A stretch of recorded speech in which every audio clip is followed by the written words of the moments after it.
योगी के लिए यूपी विधानसभा चुनाव किसी अग्नि परीक्षा से कम नहीं थी।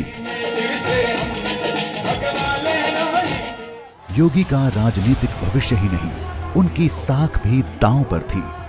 लेकिन योगी ने तमाम विरोधी आकलन, सारे सियासी दांवपेच को ध्वस्त कर दिया। यूपी के जनादेश ने योगी के काम पर, उनके नाम पर फिर से मुहर लगा दी है। भारतीय जनता पार्टी के राष्ट्रवाद, विकास और सुशासन के मॉडल को उत्तर प्रदेश की 25 करोड़ जनता का आशीर्वाद है। यूपी में बीजेपी गठबंधन की जीत के नायक योगी ही हैं।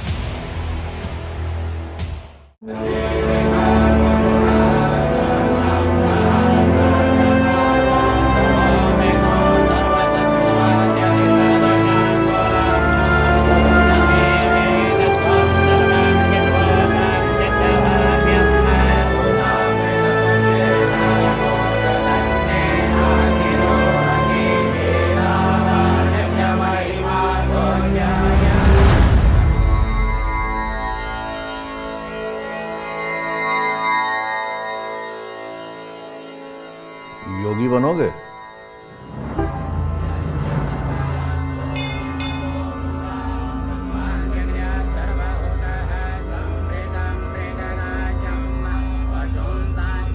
ये गोरखनाथ मठ की एक बड़ी घटना थी। ये गोरखपुर के लिए एक ऐतिहासिक पल था। यहां से एक युवक के जीवन की नई यात्रा शुरू होने वाली थी। वो दीक्षा की कठिन साधना से गुजर रहा था। उसके कानों को फाड़कर कुंडल पहनाया गया। उसे कई दिनों तक एकांतवास में रखा गया। वो घर द्वार, रिश्ते नाते, गृहस्थ की दुनिया सब छोड़ चुका था। वो नाथ पंथ का साधक बन गया। सिर्फ 22 साल की उम्र में वो नौजवान एक सन्यासी बन गया। गुरुजी मैं तो एक निरंजन ध्याऊं जी, ध्याऊं जी, ध्याऊं जी। दूजे के संग नहीं जाऊं जी, जाऊं जी, जाऊं जी, जाऊं जी। 21 दिनों के एकांतवास के बाद जो सन्यासी दुनिया के सामने आया, उसे एक नया नाम, नई पहचान मिल चुकी थी। पहचान एक योगी की। मैं आदित्यनाथ योगी मैंने अपना सारा जीवन राम जन्मभूमि आंदोलन को समर्पित कर दिया है।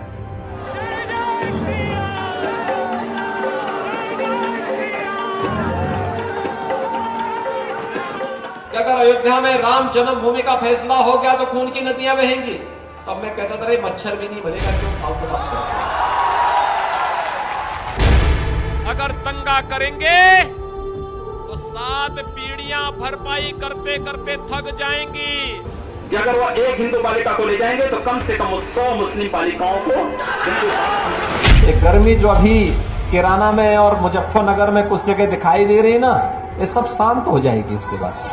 मैं आदित्यनाथ योगी ईश्वर की शपथ लेता हूं कि मैं विधि द्वारा स्थापित भारत के संविधान के प्रति सच्ची श्रद्धा और निष्ठा रखूंगा।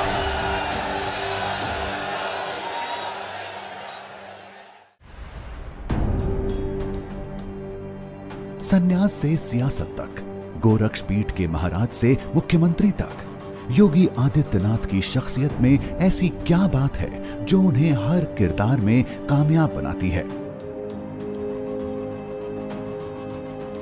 योगी की सबसे बड़ी ताकत क्या है? आज की सियासत में योगी होने का मतलब क्या है? इन सवालों के जवाब योगी की उस यात्रा में दर्ज हैं जहां पहाड़ के एक आम युवक का संघर्ष है।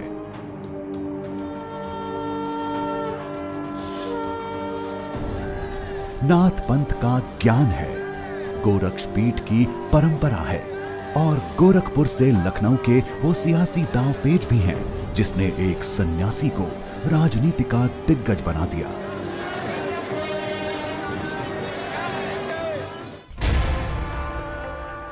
साल 1992 देश में राम मंदिर आंदोलन की गूंज सुनाई दे रही थी। 6 दिसंबर को अयोध्या में बाबरी मस्जिद विध्वंस से तनाव चरम पर था।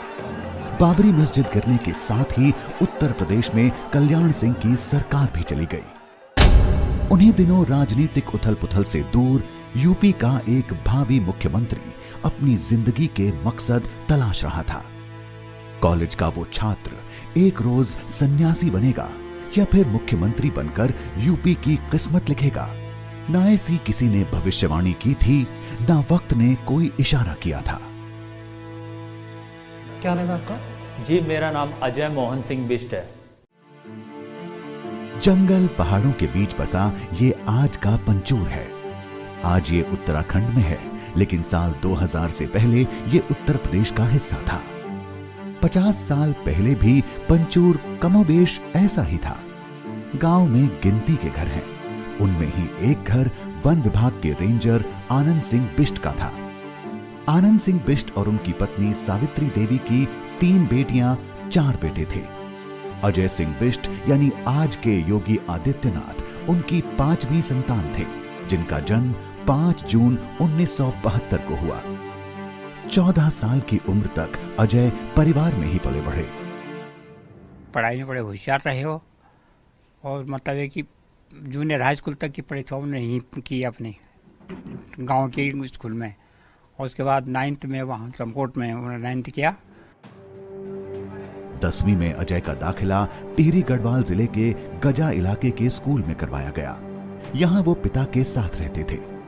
साल 1987 में उसने यूपी बोर्ड से 10वीं का इम्तिहान दिया और फर्स्ट डिवीजन से पास हुआ।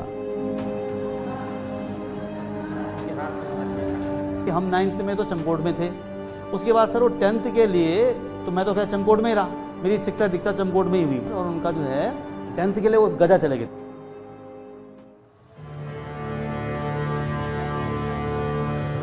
अजय यानी आज के योगी आदित्यनाथ का अगला पड़ाव ऋषिकेश था। ऋषिकेश के इसी भारत माता मंदिर इंटर कॉलेज में उन्होंने 11वीं 12वीं की पढ़ाई की। विषय चुना विज्ञान और गणित। कॉलेज में पढ़ाई के दौरान योगी आदित्यनाथ अखिल भारतीय विद्यार्थी परिषद से जुड़ गए थे, कार्यक्रमों में हिस्सा लेते थे और छात्रों से जुड़े मसले भी उठाते। उम्मीद ये की जा रही थी कि छात्र संघ के चुनाव में अजय को विद्यार्थी परिषद का उम्मीदवार बनाया जाएगा, लेकिन ऐन वक्त पर यह मौका किसी और छात्र को दे दिया गया। ये बात अजय को चुभ गई। हमें छात्र संघ के चुनाव में उतरना चाहिए। हाँ बिल्कुल, लेकिन चुनाव में उतरेगा कौन? अरे अपना अजय लड़ेगा। वो तो ठीक है, लेकिन सचिव पद के लिए विद्यार्थी परिषद के कुछ लोग पहले ही दावा ठोक रहे हैं। अगर किसी और को बना दे उम्मीदवार तो क्या होगा? तो क्या होगा? हम लोग सचिव पद के लिए निर्दलीय चुनाव लड़ेंगे। 1991 कोटद्वार में अजय के कॉलेज के दिन भी खत्म होने वाले थे। उन दिनों छात्रों के बीच राम मंदिर आंदोलन की चर्चा जोरों पर थी। खासकर रथ यात्रा पर निकले बीजेपी नेता लाल कृष्ण आडवाणी की गिरफ्तारी से माहौल गर्म था। अजय राम मंदिर आंदोलन पर खूब बोला करता था। उसने आंदोलन से जुड़ी कई छोटी बड़ी सभाओं में हिस्सा भी लिया। इसी दौरान अजय की मुलाकात महंत अवैधनाथ से हुई। तुम कहाँ के रहने वाले हो? मेरे कार्यक्रमों में अक्सर दिखते हो। जी, मैं पौड़ी गांव जिले के पंचूर गांव का हूँ। काड़ी गांव का नाम सुना है? तुम्हारे पंचूर के पास ही है। मैं वहां का रहने वाला हूँ। जी सुना है। तुम आगे की पढ़ाई गोरखपुर विश्वविद्यालय से क्यों नहीं करते?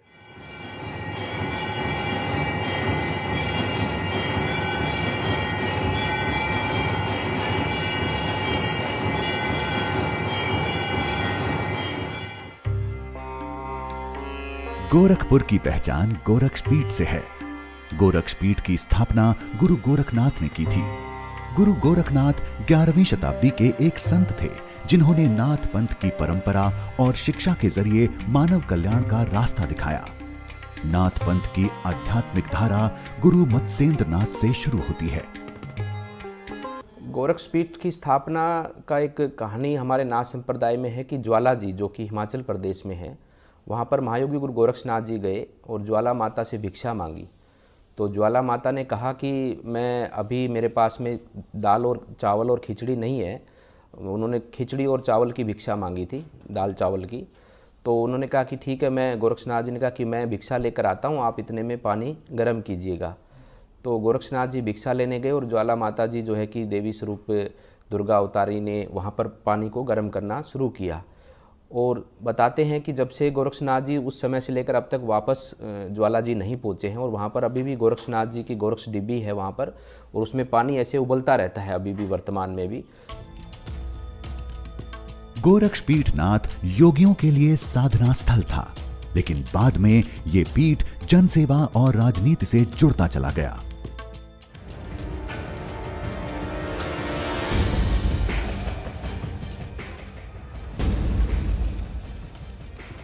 महंत दिग्विजयनाथ के बाद महंत अवैधनाथ गोरक्षपीठ के उत्तराधिकारी बने। 4 बार सांसद रह चुके महंत अवैधनाथ जैसी बड़ी राजनीतिक शख्सियत किसी ऐसे शिष्य की तलाश में थे जो उनका उत्तराधिकारी बने, जो गोरक्षपीठ की जिम्मेदारी संभाले। महंत अवैधनाथ को अजय में भविष्य की तस्वीर दिखाई दे रही थी। लेकिन मैंने तुम्हारे लिए कुछ और सोच रखा है। योगी बनोगे? महंत अवैधनाथ का प्रस्ताव सुनकर अजय हैरान था। उसने कभी सन्यासी बनने की कल्पना भी नहीं की थी। अवैधनाथ के प्रस्ताव को ठुकराकर अजय ऋषिकेश लौट आया और पंडित ललित मोहन शर्मा कॉलेज में एमएससी के लिए दाखिला ले लिया। एमएससी की पढ़ाई अभी शुरू ही हुई थी कि अजय को खबर मिली कि महंत अवैधनाथ गंभीर रूप से बीमार हैं। अजय अस्पताल में भर्ती अवैधनाथ से मिलने दिल्ली चला आया। मैंने अपना सारा जीवन राम जन्मभूमि आंदोलन को समर्पित कर दिया है। अपना शिष्य भी नहीं ढूंढ पाया मैं। मुझे कुछ हो गया तो क्या होगा? आपको कुछ नहीं होगा, आप जल्द ही स्वस्थ हो जाएंगे। मैं गोरखपुर आऊंगा। अजय ने साफ कुछ नहीं बोला, लेकिन वो अपने जीवन का बड़ा फैसला ले चुका था। वो मां को यह बताकर गोरखपुर के लिए निकल पड़ा कि उसे गोरखपुर में नौकरी मिल गई है। 1993 में का परिचय अवैधनाथ से हुआ। उस समय सांसद थे वो, तो दिल्ली गए क्योंकि आरएसएस से जुड़े हुए थे। तो उन्होंने कहा भाई मेरा उत्तराधिकारी बन जाओ। तो उन्होंने कहा ठीक है। तो उन्होंने कहा घर पूछ के आओ। अब घर में आए वो 1993 में, यहाँ चुनाव चल रहे थे ना, उसमें प्रचार में भी रहे हो। तो फिर अपनी माँ से पूछा, तो उन्होंने कहा ठीक है तुम चले जाओ गोरखपुर। अब उन्होंने समझा कि कोई नौकरी के ले जा रहे होंगे, लेकिन मैं उनको सड़क पर छोड़ने गया तो कहने लगा पिताजी मैं वहाँ जा रहा हूँ।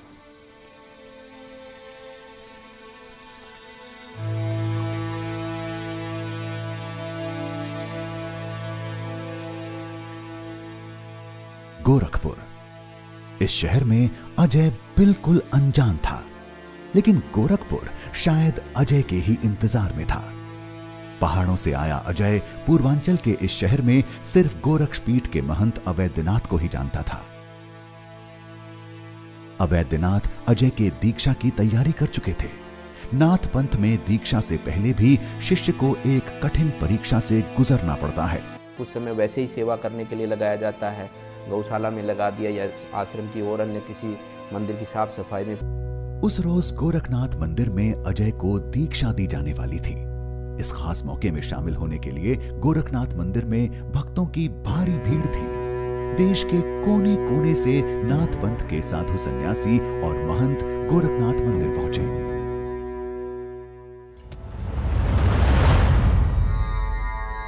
नाथ पंथ में दीक्षा समारोह कई चरणों में होने वाली कठिन और लंबी प्रक्रिया है। अजय अपने गुरु की देखरेख में दीक्षा की उस जटिल प्रक्रिया से गुजर रहा था।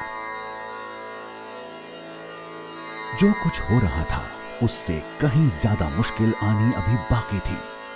पल पल परीक्षा होनी बाकी थी। नाथ संप्रदाय में जब एक सन्यासी के कान फाड़े जाते हैं, कन्नड़ छेदन किया जाता है, तो उसके अंदर उसकी पूरी भावना जुड़ी होती है, उसका समर्पित भाव जुड़ा होता है।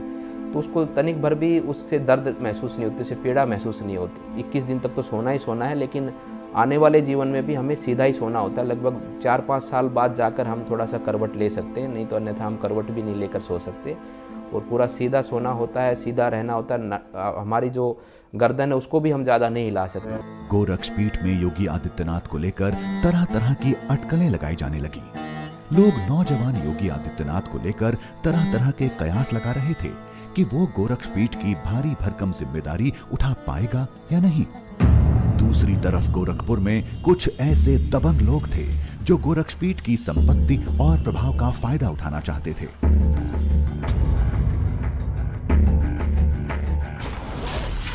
इस वक्त गोरखपुर बड़े माफिया, बाहुबली नेता, जातीय लड़ाई और अपराधियों के गैंग वॉर का केंद्र बन चुका था। यहां तक कि गोरक्षपीठ की प्रतिष्ठा और प्रभुत्व को भी चुनौती मिलने लगी थी। इस बीच गोरखपुर में एक ऐसी घटना हुई जिसने योगी आदित्यनाथ की छवि बदल दी। दरअसल गोरक्षपीठ से संचालित एक कॉलेज छात्र का गोरखपुर के एक दुकानदार से झगड़ा हो गया। बात इतनी बढ़ गई कि दुकानदार ने रिवॉल्वर निकालकर फायरिंग कर दी। इस विवाद में पुलिस कॉलेज हॉस्टल की तलाशी के लिए घुस गई। ये गोरक्षपीठ की सत्ता को सीधी चुनौती थी। इस कार्यवाही से योगी आदित्यनाथ बौखला उठे। जब वो उत्तराधिकारी बन भी चुके थे तब भी उनको बहुत गंभीरता से, और ये सच्चाई है कि खुद मंदिर के प्रबंधन से जुड़े लोग भी उनको बहुत गंभीरता से नहीं लेते थे। जिस गोरखपुर में बड़े अपराधी और माफियाओं का वर्चस्व था, वहां 23 साल के भगवाधारी युवक योगी आदित्यनाथ के गुस्से और तेवर देखकर लोग हैरान थे। वहीं गोरखपुर के पुराने बाहुबलियों में खलबली मची थी। ओम प्रकाश पासवान महंत अवैधनाथ का करीबी हुआ करता था। कयास यहां तक लगाए जा रहे थे कि ओम प्रकाश पासवान को महंत अवैधनाथ अपना उत्तराधिकारी बना सकते हैं। योगी आदित्यनाथ ने एक बड़ी रैली के मंच से दहाड़कर ये साफ कर दिया कि गोरक्षपीठ की विरासत का असली हकदार कौन है। ये वो रैली थी जिसमें आमने सामने दो मंच लगे और योगी आदित्यनाथ को बार बार समझाया गया कि इसमें कुछ भी हो सकता है, इसमें फायरिंग भी हो सकती है। मैं उस समय का साक्षी हूं। वो वाकई तनाव बढ़ा देने या तनाव के चरम का समय था। दोनों ही तरफ से बहुत ही आग उगलते भाषण चल रहे थे और ये लगभग तय हो गया था कि अब उनके उत्तराधिकारी, वास्तविक उत्तराधिकारी, राजनीतिक उत्तराधिकारी और मंदिर का आधिकारिक स्वर, चाहे वो राजनैतिक स्वर हो या सामाजिक स्वर हो, वो योगी आदित्यनाथ होंगे। योगी आदित्यनाथ 26 साल के हो चुके थे। संन्यास लेने के बाद 3-4 सालों में उन्होंने गोरक्षपीठ की कई बड़ी जिम्मेदारियां उठा ली। यहां तक कि वो जनता दरबार में लोगों की फरियाद भी सुनने लगे। अच्छा, 1 मिनट थोड़ा उसमें पूरा जिनका नाम पूरा नोट कर लीजिए, क्या मामला पूरा नोट कर लीजिए। इसी बीच साल 1998 में लोकसभा का चुनाव आया। नमस्कार, कैसे हैं राजेश जी? योगी आदित्यनाथ ने महंत अवैधनाथ के आदेश पर गोरखपुर लोकसभा सीट से चुनाव लड़ने का फैसला किया। योगी ने डॉक्टर राधा मोहन को चुनाव में मदद की बड़ी जिम्मेदारी सौंपी। और 1998 में जब योगी आदित्यनाथ जी पहली बार चुनाव लड़े, उन्होंने मुझे फ़ोन करके बुलाया और अपने चुनाव का संयोजन का काम दिया। अचानक उनका फ़ोन आया, मैंने उठाया, उधर से आवाज़ आई, मैं आदित्यनाथ बोल रहा हूँ। तो मैं चौंक गया। आदित्यनाथ आज भी हमारे लिए बड़ी चीज़ है, उस समय भी बड़ी चीज़ थी। हम सब उन पर बहुत गर्व करते हैं। बातचीत हुई, उन्होंने कहा आप मंदिर आ जाओ, कुछ काम है। मैं करीब 10 बजे मंदिर पहुंचा और छूटते मान उन्होंने कहा कि मैं चुनाव लड़ने जा रहा हूं और आपको मुझे चुनाव लड़वाना है। 1998 लोकसभा के चुनाव में योगी ने समाजवादी पार्टी के उम्मीदवार को करीब 26,000 वोटों से हराया। 25 साल 11 महीने की उम्र के योगी लोकसभा पहुंचने वाले सबसे कम उम्र के सांसद थे। लोकसभा चुनाव योगी के लिए मुश्किलों भरा था। वो गोरखपुर सीट से सिर्फ 7,000 वोटों से ही जीत पाए। जीत का ये सिलसिला जारी रहा, लेकिन गोरखपुर की जीत से कहीं ज्यादा बड़ा योगी का राजनीतिक कद था। शुरुआती दिनों में यूपी बीजेपी के कई बड़े नेताओं को योगी से परेशानी होने लगी। उनकी बात को अनसुना किया जाने लगा। साल 2002 के यूपी विधानसभा चुनाव में तो बीजेपी के कुछ नेताओं ने खुलकर योगी आदित्यनाथ के खिलाफ मोर्चा खोल दिया। गोरखपुर की सीट के बहाने योगी के खिलाफ कुछ पुराने नेता लामबंद हो गए। वर्चस्व की ये लड़ाई उस वक्त और तेज हो गई जब बीजेपी ने गोरखपुर विधानसभा सीट से शिव प्रताप शुक्ला को टिकट दिया। इस पर योगी चुप नहीं बैठे। उन्होंने पार्टी के खिलाफ जाकर बड़ा फैसला ले लिया। क्या आखिर मेहनत हमारा कार्यकर्ता करेगा, हिंदुत्व की लड़ाई वो लड़ेगा और अंततः उस कार्यकर्ता की भावनाओं के साथ किस प्रकार से खिलवाड़ किया जाता है। इसलिए मैं कतई इस बात का पक्षधर नहीं कि उस जिस व्यक्ति को यानी किस प्रकार से अपमानित करने का प्रयास, पहले हमसे सूची मांगी जाती है और सूची मांग करके उसे सार्वजनिक करके कचड़े में फेंक दी जाती है, फिर अपनी अधिकृत सूची जारी की जाती है और फिर वार्ता के माध्यम से दिखाने का प्रयास होता है कि जब योगी जी ने कहा हमने नाम काट दिया, ये कोई बात नहीं हुई। वो टकराव इस सीमा तक था कि दिल्ली ने कई बार पंचायतें की, अटल जी ने कई बार लोगों को बुलाया,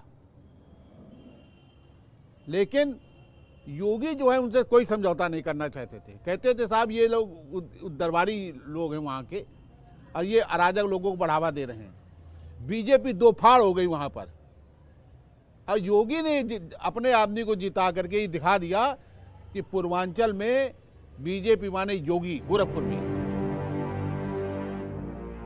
2002 के विधानसभा चुनाव में बीजेपी को सिर्फ गोरखपुर ही नहीं पूरे यूपी में बड़ी शिकस्त मिली। एक तरफ बीजेपी इस हार की वजह ढूंढ रही थी, तो दूसरी ओर योगी ने पार्टी को चौंकाते हुए एक नया संगठन बनाने का ऐलान किया, हिंदू युवा वाहिनी। देखिए उसमें देखिए कुछ लोग भ्रम की स्थिति पैदा करते हैं। हिंदू युवा वाहिनी एक सांस्कृतिक संगठन है जो हिंदू हितों के लिए हिंदू समाज में व्याप्त कुरीतियों के खिलाफ कार्य करती है और इस क्षेत्र के सामाजिक और सांस्कृतिक विकास के साथ साथ इस क्षेत्र के विकास में भूखमरी के खिलाफ यहाँ पर कोई लड़ाई लड़ा था तो केवल हिंदू युवा वाहिनी लड़ा था। यहाँ पर नक्सलवादी गतिविधियों के खिलाफ किसी ने आवाज़ उठाई तो हिंदू युवा वाहिनी ने उठाई।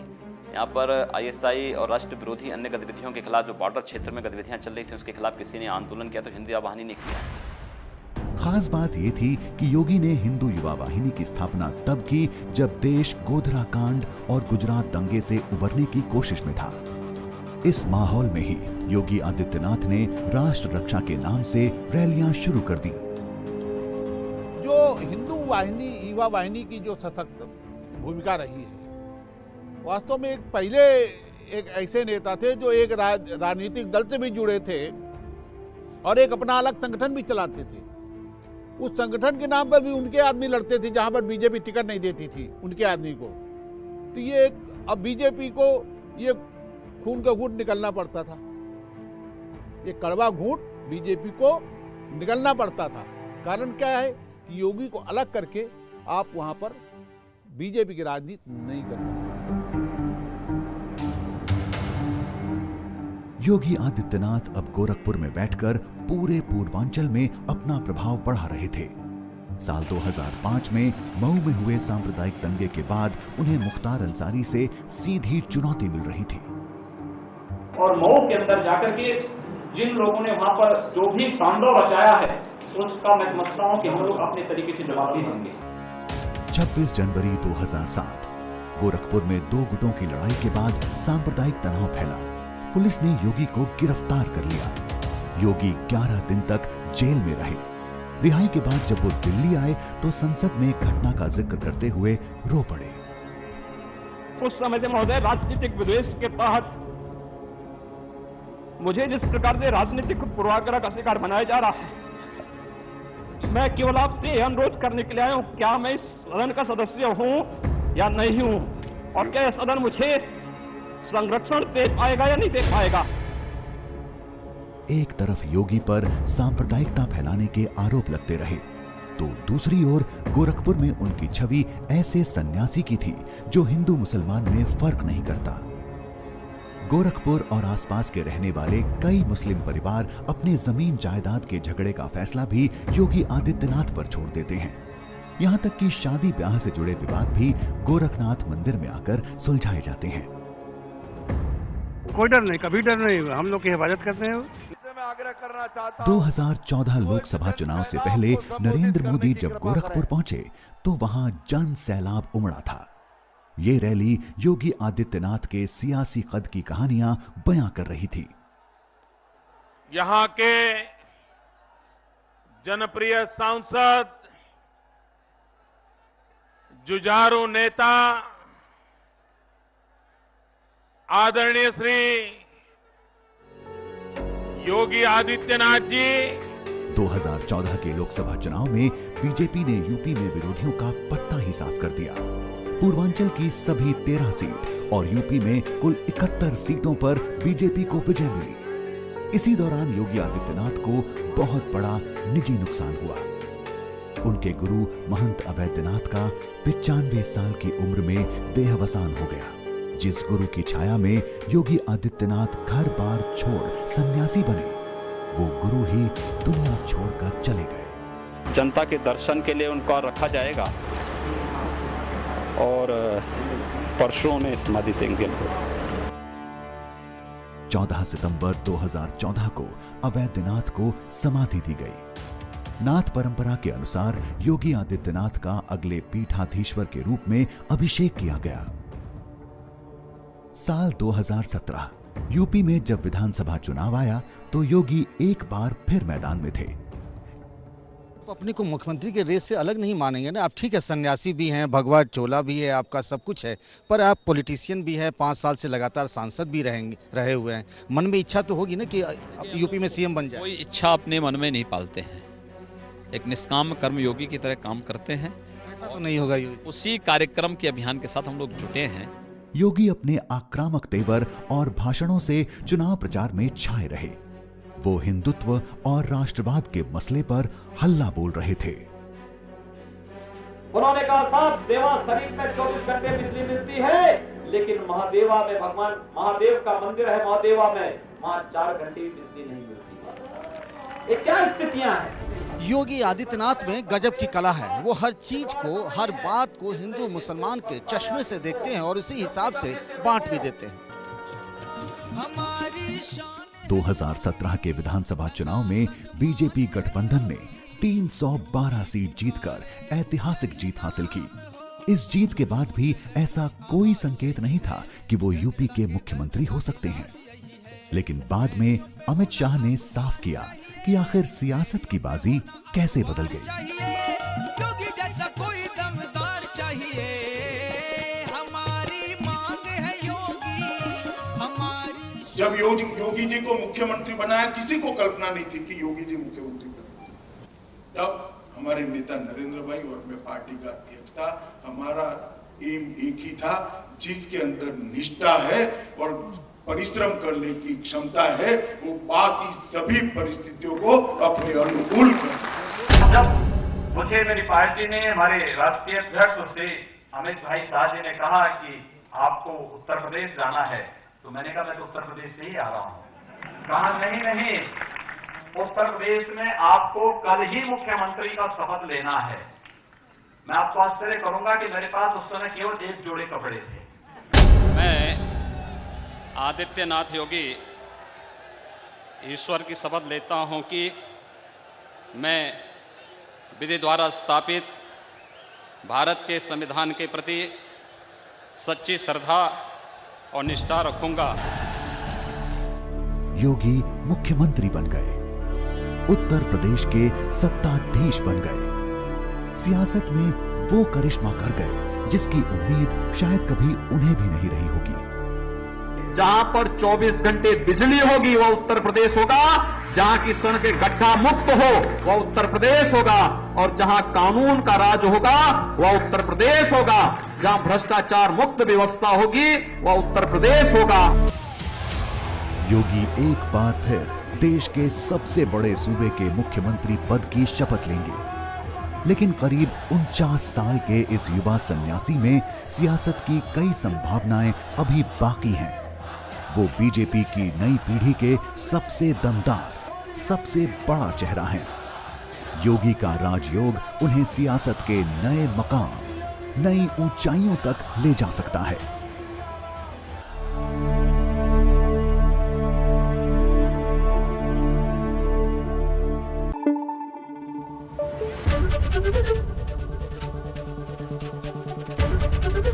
एबीपी न्यूज आपको रखे आगे।